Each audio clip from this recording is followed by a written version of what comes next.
करो या मरो तक पहुंचा केशव मौर्य का संघर्ष। ओबीसी नेताओं संग जुगलबंदी, संयोग या प्रयोग। लोकसभा चुनाव में करारी शिकस्त के बाद उत्तर प्रदेश भाजपा में हलचल अब कोई ढकी छुपी बात नहीं रह गई है। प्रदेश के मुख्यमंत्री योगी आदित्यनाथ के खिलाफ एक आवाज जो सबसे ज्यादा मुखर है वो है उप मुख्यमंत्री केशव प्रसाद मौर्य की।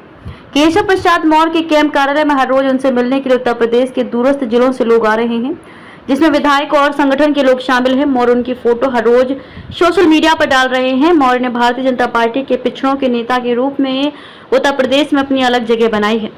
यह साबित करने के लिए कि पिछड़े वर्गों का प्रतिनिधित्व करने वाले नेताओं को वो हाईलाइट कर रहे हैं।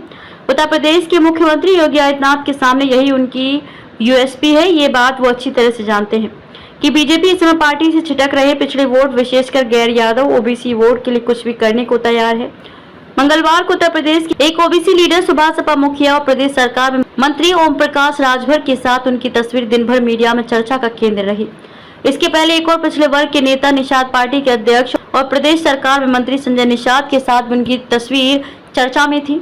सवाल ये उठता है कि उत्तर प्रदेश में मुख्यमंत्री योगी आदित्यनाथ के साथ चल रहे पावर स्ट्रगल में केशव के ओबीसी एंगल को संयोग माना जाए या फिर प्रयोग, क्योंकि चुनाव परिणामों के बाद एनडीए की एक और पार्टी अपना दल सोनीलाल की मुखिया और केंद्र में मंत्री अनुप्रिया पटेल भी योगी पर लगातार हमलावर हैं।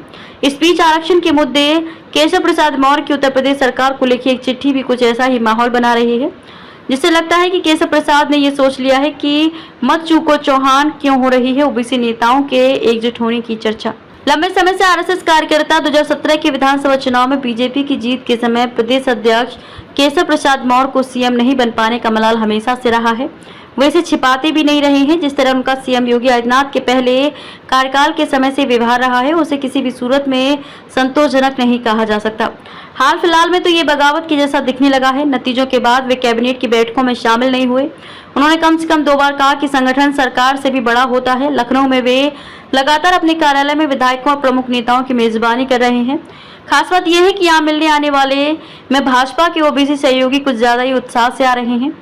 बीजेपी कार्य समिति की बैठक के बाद ही निषाद पार्टी के संजय निषाद यूपी में एनडीए की हार के कारणों में से एक बुलडोजर का नाम लेकर अपने इरादे जता दिए थे। इसे सहयोग कहा जाए या प्रयोग कि अपना दल एस के अनुप्रिया पटेल ने यूपी सरकार से आरक्षण से संबंधित जिस तरह के सवाल पूछे थे, उसी से मिलते जुलते सवाल केशव प्रसाद मौर्य ने भी पत्र लिखकर मुख्यमंत्री योगी आदित्यनाथ के मंत्रालय वाले विभाग के बारे में पूछ ले। ओबीसी आरक्षण से संबंधित सभी पत्र सार्वजनिक रूप से जारी होना ये बताता है कि यह संयोग से अधिक प्रयोग ही होगा। उत्तर प्रदेश में गैर यादव ओबीसी की राजनीति, राजनीतिक विश्लेषकों और सर्वेक्षणकर्ताओं ने भविष्यवाणी की थी कि राम मंदिर उद्घाटन और मोदी योगी जोड़ी की लोकप्रियता के दम पर भाजपा आम चुनाव में राज्य में जीत हासिल कर लेगी, पर ऐसा नहीं हुआ।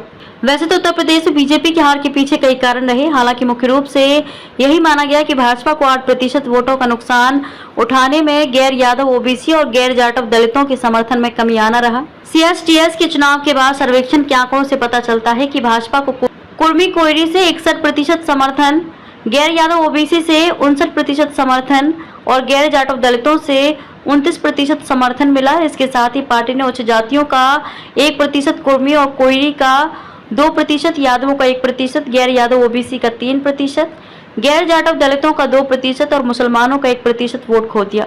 हालांकि जाटवों का उसे लगभग 1% वोट अधिक मिला। सपा प्रमुख अखिलेश यादव के बढ़त बनाने का कारण रहा कि बीजेपी के कोर वोटरों कुर्मियों कुशवाहा को अधिक टिकट दिया। बीजेपी के लिए दिक्कत यह है कि अगर केशव प्रसाद मौर्य रूठते हैं तो आगामी चुनाव में भी इन वर्गों का वोट पार्टी को नहीं मिलने वाला है।